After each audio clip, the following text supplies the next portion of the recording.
With no ado whatsoever, we should be live on Twitch. I'll go post a link. Alright. Stream link here. I am joined by Reggie's Word Everything. Thank you very much for joining me, Reggie. Hello, thank you for having me. It's been a while since I've commentated a game. Yeah, it should be a good time. We're here commentating a tournament game. This is the Defenders of Earth tournament, where we are attempting to determine who will be Earth's champion, defending against the impending alien invasion. Yeah. Yep, since we don't know the Look, aliens they format, sprung it on us really quickly. I could have sworn that there was like some advance notice, but nobody seemed to pay attention, so I just announced the tournament. And besides, I would consider it, generally speaking, strategically wise that your invasion should be a surprise. Rude, but wise. Alright, so we've got the game between Download and vgma2 or vgma2, whichever you prefer. Mm-hmm. The format is best of two. So two games. You can end up with the draw. Yeah, and also it's 7 seasons, so a character from each of the seasons they've brought. Yep. So McDownload has a team of Vincent, Jeanette, M. Bison, Enchantress, Bang, Hyde and Faust, or Forced, or I'm Not German. And then Vgma2 has Marathi, Seijun, Ken, Polanite, Bang, Enkidu, and Leo. So a couple of overlaps between the teams. Yeah, I just realized with, that. Bang and Marathi. I tried to post a picture. Wait. Do they both have Marathi? Hold on. Did I post that? This is the Pool of Wrath. Marathi. Vincent. Yeah, Download has Vincent. I'm just looking at the Pool of Marathi. Yeah, the picture that I put up in MS Paint in my stream has the wrong character. It has Ulrich. Whoops. Oh. Well, anyway. It's not Ulrich. That's supposed Neither to be of them have Ulrich. Yeah. Marathi. There. Alright, I edited the MS Paint drawing. Round 1 of the tournament, who do you think we're seeing? D? So I hear that McDownload is an avid M-Bison player. So I am expecting that to come out probably up front, right? Like, if you've got a main, you lead your main. No, I didn't. You had an alternative strategy for choosing your character. Okay, I did. I was going to say Seijun. Seijun Enchantress. Okay. I'm wildly wrong. This game's for the ladies. Yeah, I guess so. So we have... Alright. Yeah, 2 characters who both like drawing a lot of cards. Actually... Yeah, well, that's the point of playing card games, right? To see all your cards. Yep. I'm going to hide the little MS Paint thing now. Because we got our first characters. We know what we need to know. The important part is done. Alright. But yes, so we've got two characters that have strong economies and like to see lots of cards. Bit more tricky on Enchantress' side, while Seijun just tends to go for a lot of value plays. Mm-hmm. Has some big damage. Notably, Seijun is a character from 7th Cross. She plays with Transformations, cards that can permanently upgrade your character with new abilities once you either hit with them or discard both copies from your hands. Transform one copy by discarding the other. They are permanents, and they reduce your exceed cost by 2. So this exceed cost of 5 is probably not going to be a 5 gauge exceed. If Seijun exceeds, it's probably going to be by spending 3 or 1 or 0, depending on how many transformations she has. Which she has actually 5 total, so could have a lot. She does have a lot. Notably, if you do have transforms, they are in the place of boosts, so you are giving up something there. A bit of the flexibility for a long-term benefit. Yep, characters in 7th Cross typically have worse neutral, worse mid to short-term setup potential in return for the long-term setup potential that they get. Alright, Enchantress does not have any particular mechanics. She does have 4 specials, which were introduced in Season 4, which are simply specials that, like Ultras, must be paid, have a cost that must be paid on reveal. It's just 1 force. She has 3 of them, I believe, yeah. Yes, she's the only one in Season 4 to have more than 1. Is that true? I didn't notice that. Hold on. Yeah. Really? Is Shield Gong that's absolutely true. Shield Gong's not a 4 special? No. Oh. No, it's only Buckler Blow. Yeah, Buckler Bash. Buckler Blow, yeah. The 7 speed. The 7 speed, yeah. Like that, I knew that one for sure, but I thought the other one was too. Oh, we have a reading. Turn 1 reading. Spicy. Turn 1 reading. That could be. And sorry, Enchantress is going first, Seijun is going second.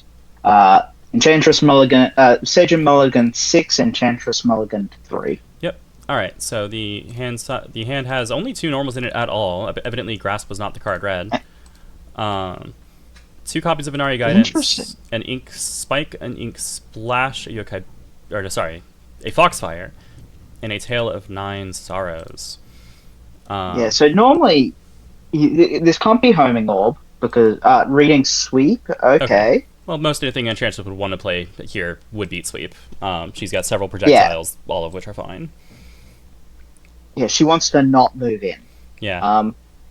Yeah, I'm just trying to work out what you've played here because makes Homing Orb not work. I was about to say, like, Homing Orb is really good from starting positions, but not if you're reading.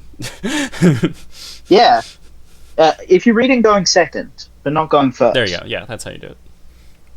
Yeah. Interesting. And Magic Shot, you get the extra card in the gauge from the force cost, not the...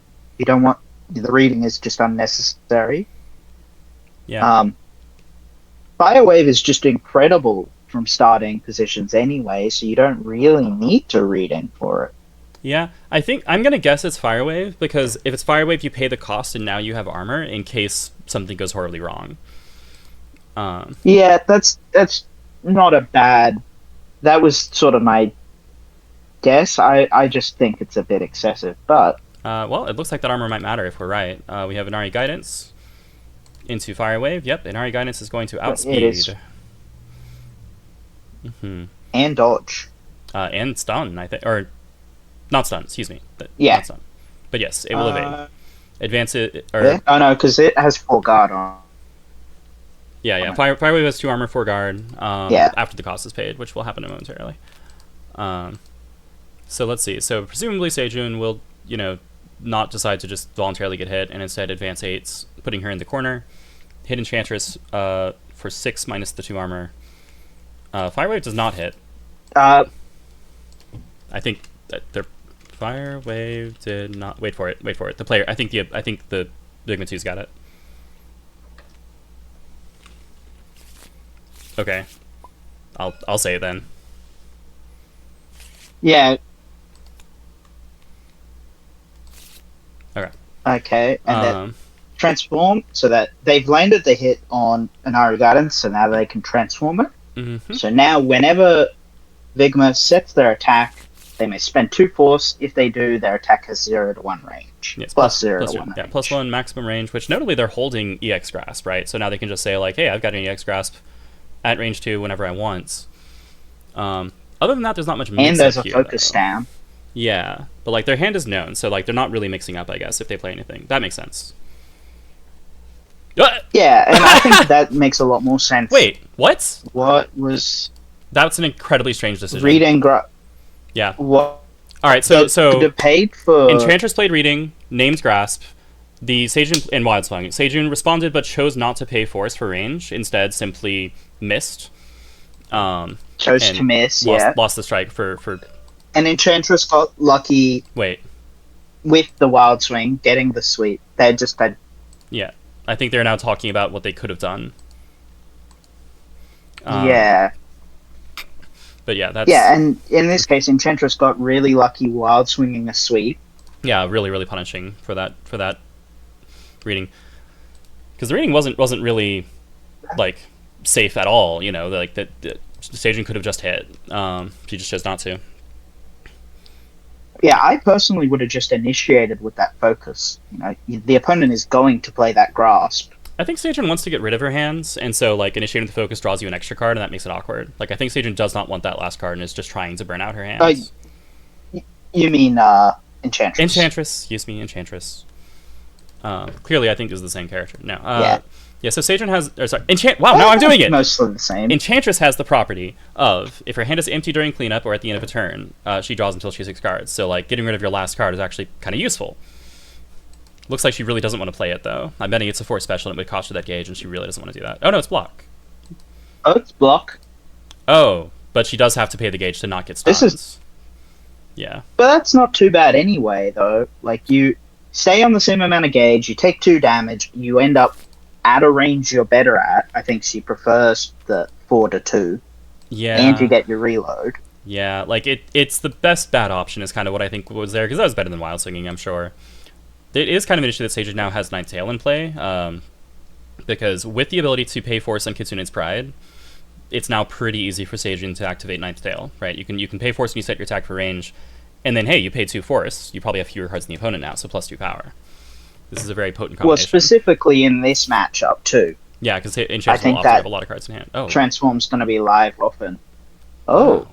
Okay. I didn't really expect Enchantress to play Dive there, but... Did that do the right amount of damage? Hang on. How much... Hang on, It would have had less... Did Enchantress take? Checking math.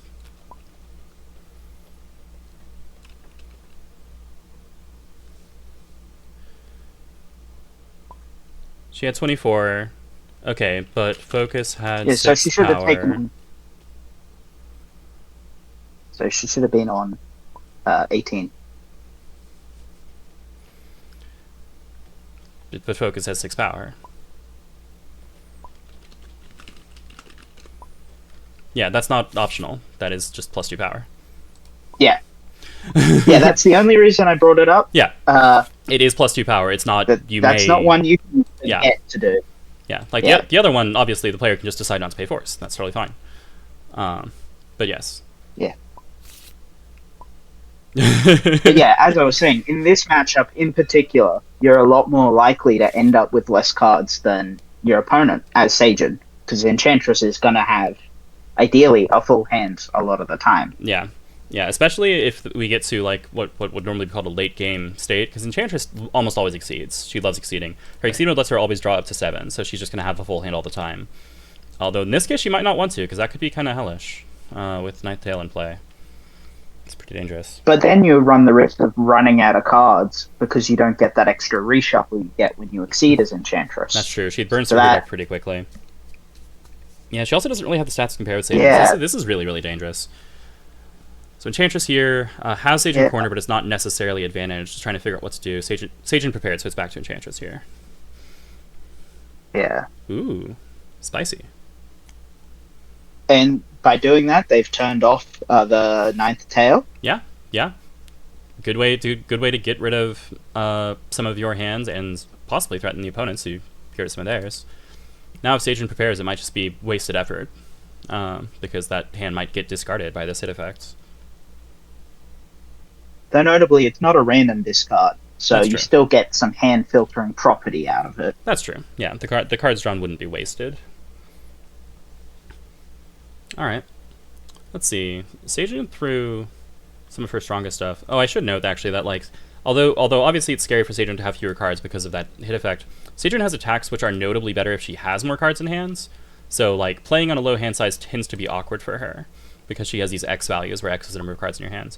Parry cross, success. Okay. Enchantress now with only 2 cards left. Well, I suppose cross there is really threatening, because both grasps are down from Seijun as well. Yes, Seijun could only catch it with dive, I think. Because of her hand size. Not enough cards. Oh, no, I see. Yes. She's not. She actually needs more cards in hand to have extra guard. So Seijun gets bonus guard. +1 guard for every 2 cards in your hand. I'm trying to clarify the distinction there and enunciating because I say basically the same thing when I say that. Card and guard.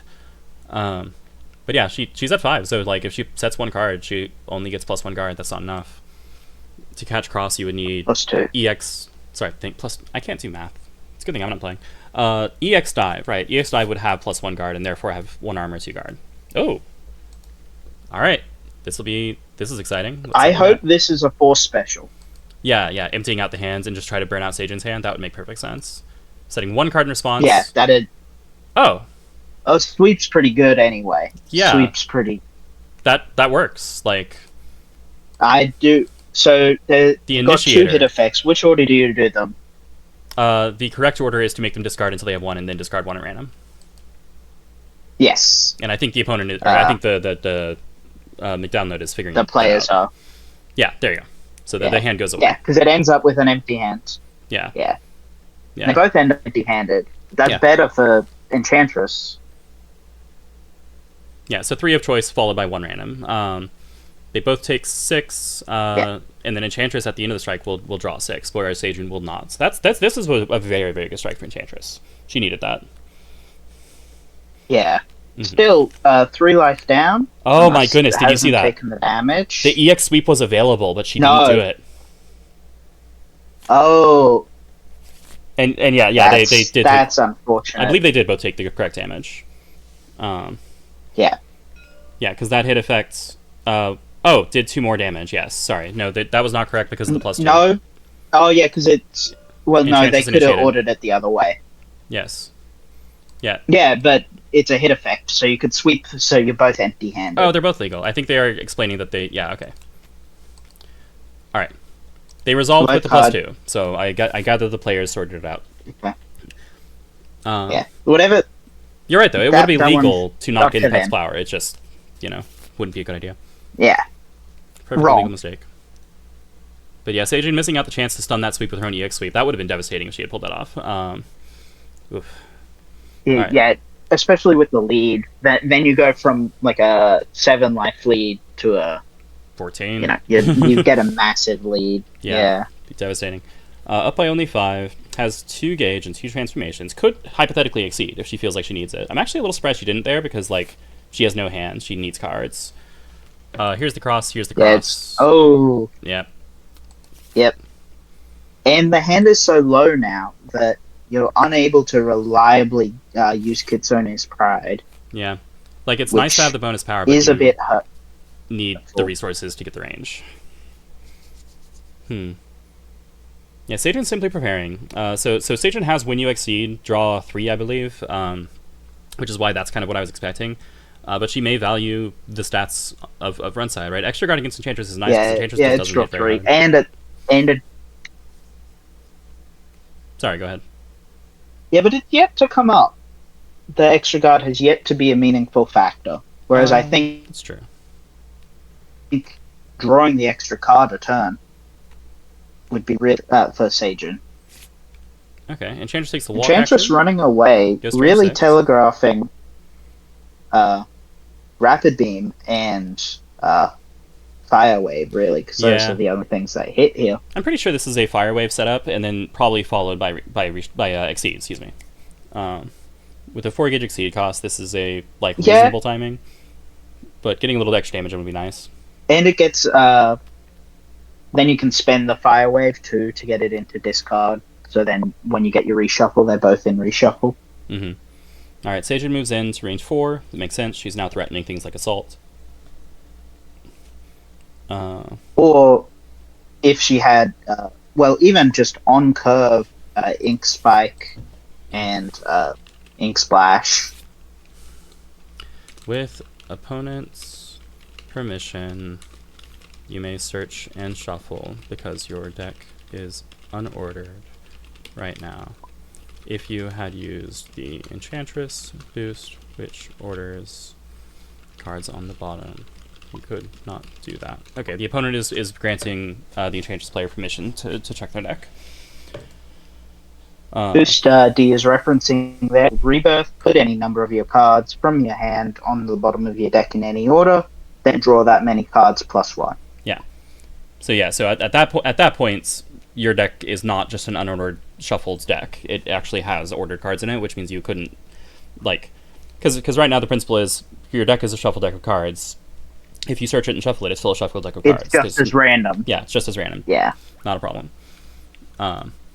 Yeah, this maneuver is one that is exact same order. Yeah. But so that's why this maneuver I see. I was gonna say they need to shuffle, but actually they don't because they're doing this.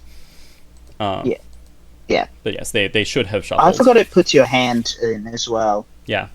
It's a true rebirth, as it were. It's a full reset. You take your hand discard pile, including whatever cards you just spent from your gauge, shuffle them all together, and now you draw for end of turn, which you have a choice. You can either draw 1 card as normal, or you may draw until you have 7, which is what we have definitely seen just happen. All right, so this was the Exceed turn. Yeah, I think that was a bit early on. There was still quite a few cards left in deck. Yeah, I was kind of expecting her to try to squeeze a little more value out of the range, but it may be that her hand was just bad enough that it wasn't worth trying to maintain it. Because getting rid of a bad hand as Enchantress is really awkward. and we could have seen they did put it in the discard before they shuffled it, though they don't have to. They don't have to reveal those cards. They all shuffle into deck. They don't necessarily. Oh, here we go. All right, so Seijun found her other draw boost, dropped 5 cards. So she chooses the number 0 to 5, draws that many cards, then draws her in a turn. Most Seijun players will use this to go to a 9-card hand size. Oh, I kind of forgot to mention, she's a 9-card hand size. Yeah, there you go. Yeah, there you go. And that is what we've seen here. Mm-hmm. And it was perfect timing. They had 3 in hand, so your 5 and 1 for end of turn gets you easily to 9. Reading? And drew into the reading. That's diabolical. Well, wait for it. It might be a reading where the range matters, right? So, like, if an EX assaults would go hard, I believe, is how the kids say it these days. All right, they are spending. So setting Spike? 1 card. I'm calling Spike. It is Spike, but it will still lose that fire wave. Yeah. Okay. But I know when spikes are coming. I can feel it. Yep. This is really good for Enchantress because now Seijun, it's going to push Seijun out and force Seijun to spend resources to come in. Mm-hmm. Seijun doesn't really have, like, she has 1 movement boost. No, she doesn't, does she? No, she has no movement boost. She has a 1 to 7 Ultra, which she rarely plays, and she has an Ari Guidance. And she used both of her Ari Guidances early, right? Which, I mean, took great effect, but still, they're gone. So what I'm expecting is that she just pitches her hand to get in. But we'll see. Yeah. Oh, or that. Or run. Yeah. That makes sense. Yeah. But still, that forces that out. Mm-hmm. And Enchantress is much happier to play the long distance game than Seijun is. That's true. I believe Seijun is still threatening her big X specials, the Ink Splash and the Ink Spike, which would have 7 power, 7 speed if Wild Swung. One of them would have 7 power, the other would have 7 speed. If played from hand, only 6, because naturally that would reduce her hand size. Yeah, and only 6, which is still very good. Still quite 6 good. at speed 4 in terms of power is very impactful. Mm-hmm. 4 at speed 6 at range 3 is just... Yeah, 1 to 3, 4, 7 is... I hope you weren't trying to play anything with no guard. Is legit. Backstep? I can... Yeah, okay. And then probably the hand reset. Yeah, it's slightly more efficient. Yeah. That's true. Yeah, you definitely don't want to be moving in. Yeah. So... Yeah, make Seijun do the work of coming to you. Let's see. Seijun can still hit from here because I think Dive is still online. I believe so. You'd have to dive and spend, which is fairly telegraphed. Too. Oh, extremely telegraphed. But it gets you in, which... And I think loses... if you have... loses to Magic Shot and also Homing, or... No, it doesn't lose to Homing. Or... This time I'm sure Magic Shot It does lose to Magic Shot. Yeah, but that's only 2 power. This time Seijun definitely has enough cards to... right, yeah. Shrug it off. Yeah. Yeah. We have a reading. We're going to wait for the finished set. Wait for it. And are they spending? Reading die. No spend. Looking like it. Looking like it, yeah. So this is some sort of slower thing, maybe a sweep or something. Yeah. Second Foxfire would be funny. It's looking like the hand reveal or an EX. I can't tell which. Oh, the EX. Okay. Okay. All right. Fair enough. Okay.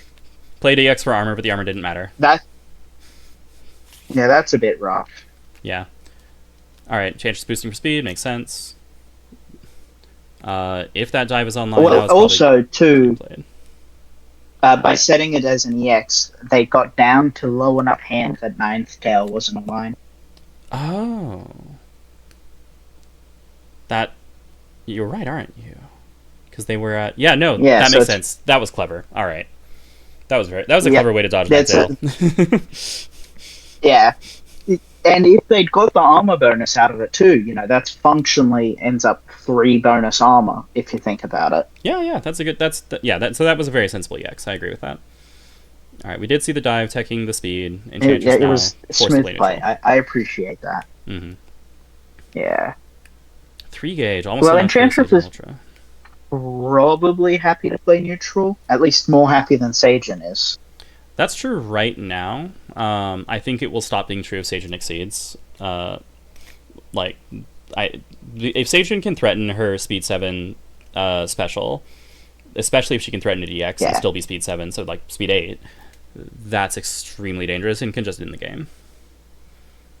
Also, then, notably, it becomes 5 power, which A is enough to kill here, and B, it stuns Spike. Yeah, stuns Spike, stuns Flying Charge. I think that's the only guard. It's no Fire Wave, which may or may not stun depending on what's left in hand. But also, not that big of a deal. Though it's not nothing. After push 2 can legitimately matter. Yeah, no, I've used that. Even if you don't hit, just to get like Foxfire to not hit, and then Foxfire not hitting would result in you both. Oh yeah, go that'd from be range wild. 2 to range 6. Both. Yeah. Foxfire and Fire Wave is pretty funny. After push 2. We've decided we're leaving today. I've seen it happen before. Oh, that's hilarious. That's great. Fierce. Okay. Alright, so Seijun has 3 cards left in deck, 5 in hands. Things are getting pretty known. This is where I think you should be really worried about the information your opponent has about your options, and consider either the big change cards or the, again, exceed to draw 3 plus 1 for a turn, I think. I guess I can check, but it's upside down. When you exceed, draw 3, yes. It is, yeah. 3 and 1 fan to turn. But even then, and so Enchantress, by nature of having an extra reshuffle, also has access to an extra reading. So True. You gotta be careful. Oh? That's gotta be like face up. Oh, EX, that's gotta be, It's Yokai Banishing. with a total of, what, 7 cards? Yeah. I think that is a... Yeah, well, Yokai is the only special or ultra it can be. And with that Spike, I think we've seen 1 of every normal. Yeah, and interestingly, the normal that would beat Yokai Banishing here is Focus, and if the Focus gets played, then the Reading Punish doesn't exist. So that puts Enchantress in like an awkward place. Ooh, that's invalid. Oh, it's EX Assault! Oh, that's a speed tie with 7 power, that's game. Oh! That's game. I thought we'd seen an Assault. I was convinced, I knew EX Assault was live, but I was convinced it was Yokai Banishing. I did not think it was lethal. Beautiful. Alright, that's game 1 to Seijun. The EX Assault there is really solid anyway. Like, there's nothing much that can be done about it. Yeah, Enchantress needs essentially EX Focus, which I don't think was available. Block. EX Cross. EX Cross, I guess. EX Cross is like special? a good answer. Yeah, what's the EX Spiral Orb, I guess. But, we're talking EXs now. Like, that's all you've got. And if you're relying on EX, then... If you're relying on an EX and you're not late in your deck, you've probably done something wrong. It's fine to set up for EXs. And also, just the way it was set up, even if you run into one of the more defensive things, your opponent's going to be very low on life, and you're going to have advantage. So, it's not that big of a deal. Yep. Yeah, right. that was very nice.